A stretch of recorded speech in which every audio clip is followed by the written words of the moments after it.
I know I bend and I break all my promises. Now it's time for the truth. I keep my head in the clouds and I hope that I can't just be invisible to you. Now that wasn't me singing. I mean, if you thought it was, I would be embarrassed. I'd be extremely embarrassed that you would think that of me. But anyway, hey guys, it's Allie again. I'm making a video. I sound sick now that I start, vocally speaking. I sound really sick. Like really never mind. I don't want to talk about it. My house makes me stuffy. I'm gonna do some spring cleaning in the winter and it's gonna be ridiculous, okay? But I had a commenter, probably one of the sweetest commenters, comment on my last video, and basically I am making a lot more videos now. I hope you guys know that. Trying to make a lot more videos because I miss you guys, honestly.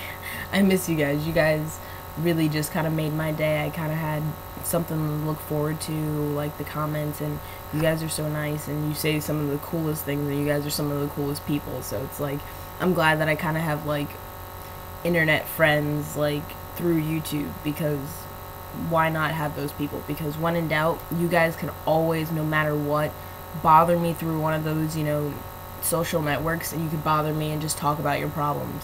And I feel like if I get close enough with one of you guys that I could feel the same way, or feel comfortable enough to feel the same way to do that with you guys. Let alone I am making YouTube videos, so I'm kind of telling you all my opinions and my feelings. And I'm just glad that I love hearing you guys' stories. I love hearing things that you guys have been through as well.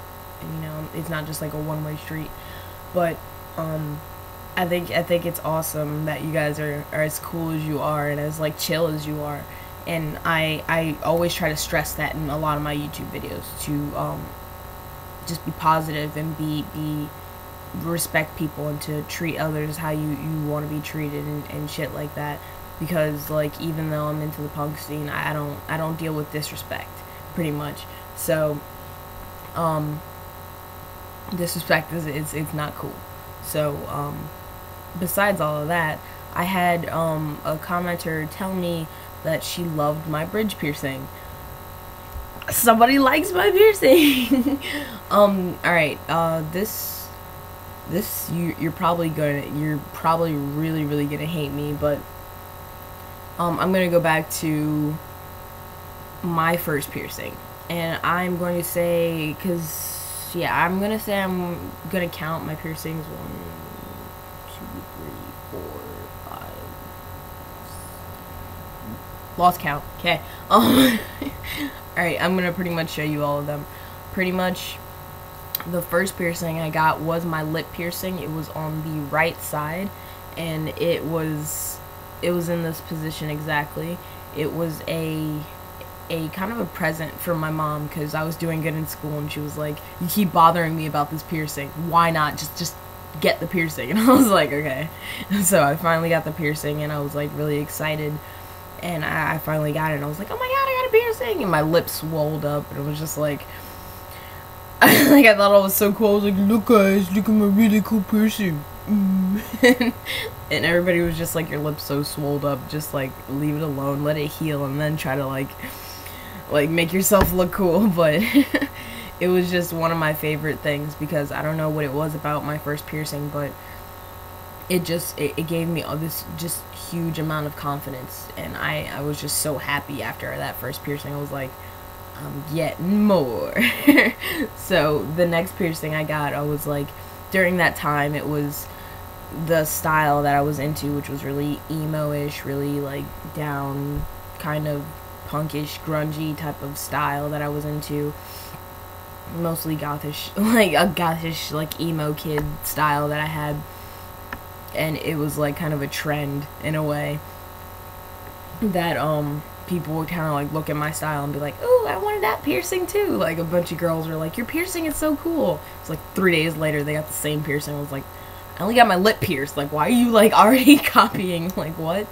But after that piercing, I got my next piercing right next to it, and I was really excited to get this one because it finally gave me like some sort of like depth to my face. It gave me like another piercing, so it was like I have 2 piercings instead of just 1. I mean, I had my ears pierced, but I was like, I don't care about those. Everybody has their ears pierced. I was like, you know, piercings were kind of, it was beyond showing somebody a piercing and being like, ooh, look what I got. It was like more along the lines of, I had that piercing, and if nobody else saw me get that piercing, and if I were to get that piercing and just stay in my room for days and days and days, I would feel so happy. Just the fact that I had that in my face, and the fact that I got myself pierced, and the fact that I was able to heal through it. It was just kind of like, I feel like piercings are kind of like a process, as well as stretching your ears is kind of like a process and kind of like an addiction in a way. As well as tattoos, even though I have none. So, after I got this piercing, it was, you know, that's a long story, sad story, but I got it pierced incorrectly from a really bad piercer. I mean, he was a tattoo artist, and he pierced me incorrectly with wrong needles. He put the wrong jewelry in. It was just this guy was terrible. And little, you know, unfortunately, and lucky me, it was a situation where that tattoo artist ended up stealing a bunch of money from the piercing place that I went to go get pierced at, and he ended up fleeing the area. So that guy was just bad altogether, and he pierced me, and he did it incorrectly. So I got pierced by the psychopath stealer. I mean, I guess it's kind of like I have a scar to remember this guy by, but it's not a good memory. And I'll say this, and I forgot to say this is what I'm trying to say, but I only get professionally pierced. I feel like my dream is kind of to become a professional piercer on the side of all my other careers and dreams that I have, but it's the most important thing when you get yourself professionally pierced. I feel like back in the day, it was, you know, ooh, a safety pin, heat it up and like shove that stuff through like any body part ever, you know, no matter how the thickness of your skin, no matter anything, just do it, you know. YouTube people did it, and I was just like, I'm too much of a pussy to do that, first of all. Second of all, no, like that unsanitary, it never made me feel comfortable, so I just kind of pussied out, and I always go the professional route. So, if you do want to get any sort of piercing, I do recommend, like, getting it professionally pierced. Especially because accuracy is the best. When you don't have something accurate, people can always tell. You will always tell. It's kind of like a really, really big boil. You know the dude from Fairly Odd Parents with the boil that talked to him? Yeah, it's kind of like that. It's like you're badly accurate, or you're badly, if your piercing's not on point, or your piercing's like offish because it was pierced not professionally, it's definitely like that thing is gonna be like talking to you. Like if I got, you know, my piercing, it'd be like, hey, you suck because it's off and you got it incorrectly pierced and now I'm getting infected. So it's I don't know why I just did that. You probably just looked at the camera like, or the screen like, why is she? I'm gonna pause this or fast forward. But anyway, it definitely is just it's a bothersome thing when you end up getting an infection and people are like, oh, what happened, or what's going on? It's like, oh, well, I was stupid enough to pierce myself, or I was stupid enough to let one of my friends pierce me, and you know, we were bored, or we got drunk and we did stupid stuff and we were having a sleepover or something like that, and it's like, that's not a fun story to tell anybody because you just sound dumb and immature in the whole situation. Further down the line, I ended up getting this piercing. Now, my ears it's a whole story, so that could be a totally different video, but this commenter specifically asked about the bridge piercing, which I'm getting to. It's a whole 9 minutes before that, but whatever. I ended up getting this pierced once, and it was pierced really crooked. And I'm not the type of person to keep a piercing in that's crooked, so I instantly took it out. I don't like crooked piercings. People tell you to heal it and let it, you know, go back to the place and let it, you know, let them deal with it, but I can't deal with a crooked piercing just because it's kind of like that thing just telling you, like, oh, I'm crooked, but I was done professionally, and it's like, why? Like, finding a piercer is kind of something like finding a tattoo artist. It's kind of like you have to have some sort of connection and understanding of what you want in a piercing. Now, last but not least, the bridge piercing. The bridge piercing, it was probably, I want to say, the most weirdest piercing. It was really strange. It took about, I want to say, a good 40 minutes to an hour to get pierced. It was just like the worst amount of time, but I was very understanding of the fact that he had to get it precise and he had to get it on point and he had to make marks on my face a million times that I was like, I gotta clean that off later, but it was like over and over and over again. It was just like, lay down, stand back up, sit back up, turn your head this way, turn your head that way. I was like, am I being taken pictures of, or like what? It was just like too much, and I just didn't have the problem of sitting there waiting and being patient so he could get it on point, in which he did, which I was like super psyched about. And another thing is I had a lot of problems getting pierced in Delaware, which was weird because when I used to live in Delaware, it was just like getting pierced there was just like all sorts of problems. Like that guy that pierced me incorrectly and then stole all the money, yeah, that was in Delaware. I don't know what happened there, but I got this piercing and this piercing in, I mean, if you want me to say names, whatever. I got my septum and my bridge piercing in New Jersey, which went perfectly fine. I first got my septum pierced when I was in Delaware, and that was incorrectly. So I was like, I just took it out, let my nose heal, cleaned it, kept letting it be like ready to like get re-pierced, and when I got it re-pierced, it just instantly healed and it felt great. Now for my bridge, it like I said, it took a really long time. It took longer. All my both my lip piercings took about 15 minutes to less to get pierced. My septum piercing was like less than 5 minutes. My belly button piercing, sorry guys, I'm wearing boxers, don't make fun of me. But my belly button piercing, which is another story, it was horrible because he shoved the needle in, it went halfway through, he took it out, and then he shoved it back in, and he was like, ha, you got tough skin. And my mouth was like, like my whole facial expression was just like, just pain, it was just the thought of pain. It wasn't even like it hurt, essentially. It was just like, ow, kind of like pinching and like scraping a needle, whatever, but essentially it was just like the thought that he said, oh, you have tough skin, let me take the needle out and shove it back in. I was like, oh my god, please stop. The bridge piercing, when he first got it in, it was really funny because it was a lot of measuring, it was really technical. It was kind of like me wanting to be a potential professional piercer in the future. It was just really intriguing to watch it, actually, because he had this thing, like this protractor looking thing, and it was like he was measuring my face and he was measuring the way that it was supposed to be pierced, and it was just like, overall, I was just like, I don't know what you're doing, but if it keeps it straight and working, then good.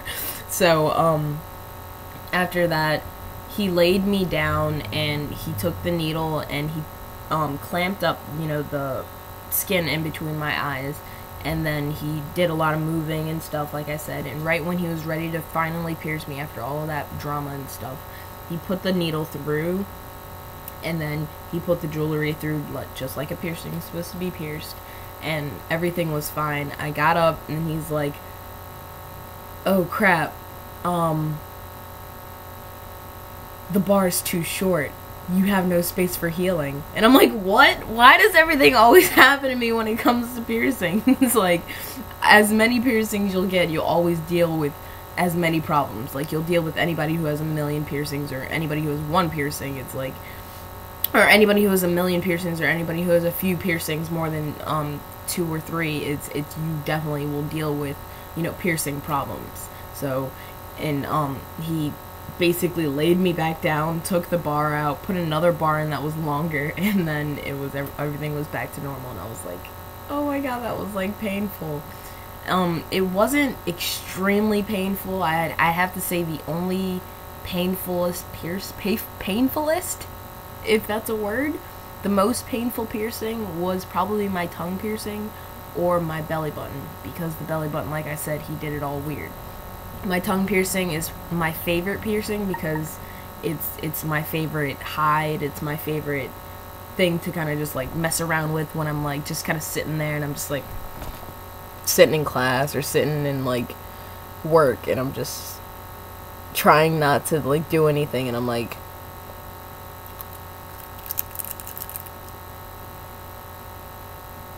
so I'm just like bored, so it's just like one of the best piercings to just kind of screw around with when you have nothing to do. Definitely a painful piercing. Least painful piercing, probably the septum. It makes you tear up. It definitely makes you tear up. It's a really small part to get pierced, so that's what you have to remember. The thinner the amount of skin that it has to go through, the lesser amount of pain usually, but most people, your eyes just tear up because it's like, I mean, if you're like punching yourself in the nose, of course your eyes are going to tear up or something, so pain and tearing, that's kind of what happens when you're in pain. But besides all that, I'd have to say my bridge piercings it's pretty amazing. It's still healing. I'm pretty sure it's going to be done healing in February. It takes 2 to 3 months to heal, and I got it pierced in December. It was definitely a graphic piercing, if you know what I mean by that. As in, like, I felt with the lip piercing, it just, at a certain point, it goes in and you kind of just lose feeling of where it went, and it just kind of all just numbs up in a way. Your nose piercing, you feel it pop, and then it hits the other side and you're done. Your belly button piercing, it just, you kind of feel it a little bit because it's a lot more muscle, but you don't really feel, I didn't really feel it, I guess, because, you know, like I said, he screwed up and everything, so it was just like, whoa, pain, pain, pain. But definitely the bridge piercing was definitely a graphic piercing. I felt the needle, you know, he was poking around to, like, pretty much find where he wanted to put the hole starting in, and when he went to go finally put it in, I felt the needle enter my skin. I felt it go through like the insides of my muscle and hit everything and open up everything and just open up the other side of my face, and I just felt all, it was just very graphic. It was a graphic piercing is what I mean by that. So after this 20-minute video, I think I'm going to I'm so mad this is a 20-minute video. I'm so sorry, but whatever. I know you guys love me. No, you don't. You're just like, I don't even know why I spend like 20 minutes a day with you. Like, I should just like play Xbox or like ignore your videos, or like press like and pretend I like yeah, you're cool, Allie. I'm just gonna subscribe to you. Man, geez, she talks for like ever. Unsubscribe. Like, you start the video off like, yeah, subscribe, and then through the end of the video, you're like, unsubscribe. So you're like, I'm done. You talk too much. But I guess it's just because I haven't talked to you guys in so long. So it's like so much I have to say and so much I want to say. But on top of all of that, blah, blah, blah, that's my piercing story. If you want to know about my stretching story, that one's a lot more fun because that one's a lot more complicated. It's definitely it's a story. All right. This ear is a 9/16, and this ear is a 1/2 inch. Yeah, they're both different sizes. Only one size apart, but this size is past the point of no return, and this size is not past the point of no return. So if you think about it in terms of the way that I flip my hair, in terms of the way that I do my hairstyles, in terms of the way that I go to work and am able to hide certain sides of my face, it really works for me. So after all of that, I think I'm gonna go now, and I hope you guys have a wonderful day and you listen to a lot of awesome things. But today's song of the day will be what was it? Oh my jeez. I know I didn't forget what the song was. It's Bring Me the Horizon, Join the Club. I was like, wait, what is the song? But yeah, it's Bring Me the Horizon, Join the Club. I wanted that to be the song of the day because I pretty much have another video that I wanted to make after this. Probably I will make it tomorrow, but it's going to be about love and fairy tales, and it's kind of be like a life question type thing. So with that, the song kind of has to deal with that, so I kind of should have had that song of the day for tomorrow, but I really like this song, and it's kind of a song that makes me think about a lot of things. So that's the song of the day. Join the club, Bring Me the Horizon, and I hope you guys have a splendorful day. No, fuck that. I hope you guys have a brutal fucking day. Stay brutal.